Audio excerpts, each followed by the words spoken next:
Assalamualaikum warahmatullahi wabarakatuh.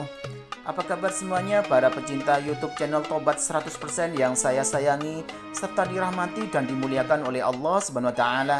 Pastinya saya selalu mendoakan kalian semua semoga panjang umur, sehat sekeluarga, banyak rezeki serta dijauhkan dari segala bentuk musibah dan diberkahi hidupnya oleh Allah Subhanahu wa taala.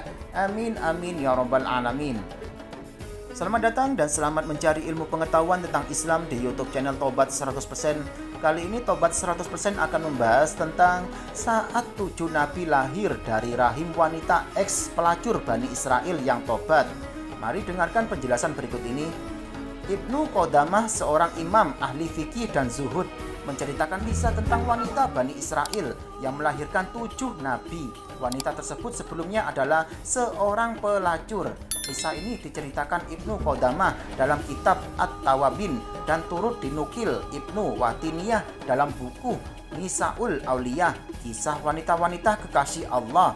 Dalam pandangan para ulama besar bidang tafsir seperti Ibnul Jauzi dan Ibnul Kafsil, Ibnu Qodamah adalah seorang ibnu dalam bidang tafsir, fikih, hadis, dan seni. Ia menguasai ilmu fikih dan ahli dalam memberikan fatwa. Demikian seperti dilansir dari Al-Ayyubiyunah Ba'da Salahuddin karya Ali Muhammad As-Salabi. Ia menceritakan ada seorang wanita nakal di kalangan Bani Israel yang selalu menggoda laki-laki dengan kecantikan wajahnya. Pintu rumahnya selalu terbuka. Setiap hari ia duduk-duduk di atas ranjang yang letaknya berhadapan dengan pintu rumahnya. Setiap pria yang melihatnya pasti tergoda dengan kecantikannya. Wanita itu membuka kesempatan kepada siapa saja yang ingin bersenang-senang bersamanya dengan membayar 100 dinar. Pada suatu hari, ada seorang pemuda abid atau ahli ibadah yang lewat depan rumah wanita itu. Begitu melihat wanita itu, ia pun tergoda. Sebagai seorang abid, ia lantas berdoa kepada Allah SWT supaya menghilangkan hawa nafsunya dari hatinya. Namun hal itu tak kunjung hilang. Pemuda ahli ibadah itu pun menuruti hawa nafsunya. Akhirnya ia bekerja keras mengumpulkan uang agar bisa bersenang-senang dengan wanita tersebut. Ia bahkan sampai menjual perabot rumahnya dan semua barang yang ia miliki sampai terkumpul uang 100 dinar. Setelah terkumpul, ia bergegas pergi ke rumah wanita itu dan menyerahkan uangnya kepada wakil si wanita. Si wanita lantas menyiapkan waktu khusus untuk menyambut kedatangannya. Tiba pada waktu yang telah ditentukan, pemuda ahli ibadah itu menemui si wanita. Wanita itu pun telah siap segalanya. Ia berdandan dan duduk di atas ranjang yang berlapis emas. Sesungguhnya engkau telah memikatku sehingga aku bekerja keras untuk mendapatkan 100 dinar agar bisa mendapatkanmu, kata pemuda itu.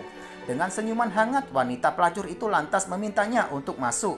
Tak lama kemudian, si pemuda yang telah tergoda ini mengulurkan tangannya. Namun Allah SWT menurunkan rahmatnya dari berkah ibadah serta tobat yang dilakukan pemuda itu. Sungguh Allah melihat perbuatan ini dan melebur semua amalmu, kata pemuda itu dalam hatinya. Seketika ia teringat akan menemui Tuhannya dan berdiri di hadapannya. Ia lantas dilanda ketakutan yang luar biasa. Tubuhnya gemetar dan raut wajahnya berubah. Biarkan aku keluar dari sini dan 100 dinar ini milikmu, ucap laki-laki itu. Melihat keadaan yang aneh ini, si wanita bertanya, apa yang terjadi denganmu? Bukankah engkau kumpulkan uang itu untuk bisa bersenang-senang denganku? Tetapi ketika sudah tercapai apa yang engkau inginkan, engkau tinggalkan begitu saja. Aku takut kepada Allah. Sungguh uang yang telah aku berikan kepadamu itu halal untukmu. Tolong izinkan aku keluar, ucap laki-laki itu. Wanita itu kembali bertanya, apakah kamu tidak akan berbuat apapun kepadaku? Tidak, jawabnya. Kalau demikian, maka sungguh tidak ada yang pantas menjadi suamiku melainkan dirimu, ucap wanita itu dengan nada penuh penyesalan dan tobat. Tinggalkan aku, biarkan aku keluar, teriak laki-laki itu dengan tetap memaksa pergi. Lelaki itu mendesak agar bisa segera meninggalkan rumah si wanita itu.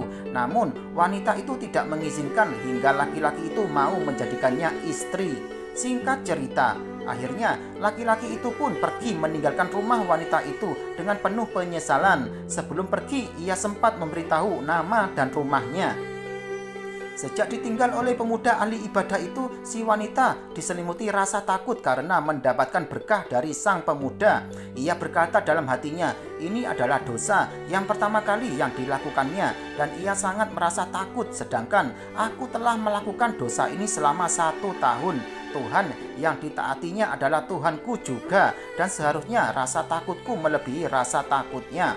Wanita Bani Israel itu lantas bertobat hingga pada suatu ketika ia memutuskan untuk menemui lelaki itu dengan penampilan tertutup dan memakai cadar. Setelah bertanya ke sana kemari kepada penduduk desa, ia pun bertemu dengan lelaki itu. Namun begitu lelaki itu mengetahui bahwa yang datang adalah wanita pelacur yang pernah ia datangi, ia lantas terkejut, menjerit dengan keras lalu meninggal dunia. Setelah kejadian itu, si wanita bertambah sedih. Ia pun bertanya kepada penduduk di sana, "Aku keluar hanya untuk ia dan kini ia telah meninggal. Apakah ada di antara keluarganya yang membutuhkan seorang perempuan untuk dinikahi?" Penduduk desa kemudian memberitahu bahwa lelaki tersebut memiliki saudara laki-laki yang soleh tetapi miskin. Ya, ada. Pemuda itu mempunyai saudara laki-laki yang soleh, akan tetapi ia miskin, tidak memiliki harta. Jawab salah seorang di antara mereka.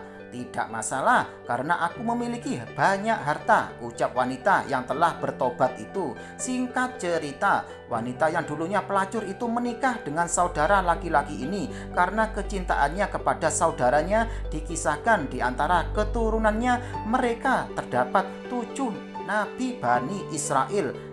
Ada pendapat yang menyebut wanita itu bernama Al-Malikah. Kisah wanita pelacur mendatangi Rasulullah SAW minta dirajam. Kisah tentang wanita pelacur yang bertobat juga terjadi pada zaman Nabi. Diceritakan ada seorang wanita dari Juhainah yang datang kepada Rasulullah SAW dalam keadaan hamil karena berzina. Wanita itu meminta hukuman rajam atas perbuatan yang telah ia lakukan. Rasulullah SAW pun berbicara kepada walinya dan meminta agar wanita tersebut dihadapkan kembali dengannya jika ia telah melahirkan anak yang dikandungnya. Singkat cerita, wanita itu pun menerima hukum rajam hingga meninggal dunia. Rasulullah SAW kemudian menyolatkannya. Beliau juga mendoakannya dengan doa bagi orang yang telah meninggal dunia. Tatkala salah seorang sahabat menanyakan mengapa beliau menyolatkan pelaku zina, Rasulullah SAW menjawab bahwa wanita tersebut telah melakukan tobat yang luas. Demikianlah penjelasan dari YouTube channel Tobat 100% ini mengenai saat 7 nabi lahir dari Razim, wanita pelacur Bani Israel yang tobat. Semoga bisa menambah ilmu pengetahuan buat kalian semuanya ya, dan semakin menambah keimanan kita kepada Allah SWT. Amin amin ya rabbal alamin. Jangan lupa selalu simak YouTube channel Tobat 100% ini setiap harinya agar kalian tidak tertinggal informasi mengenai ilmu pengetahuan tentang Islam serta amalan zikir, wirid dan doa-doa sesuai dengan ajaran Rasulullah SAW. Sekian, terima kasih, semoga bermanfaat. Wassalamualaikum warahmatullahi wabarakatuh.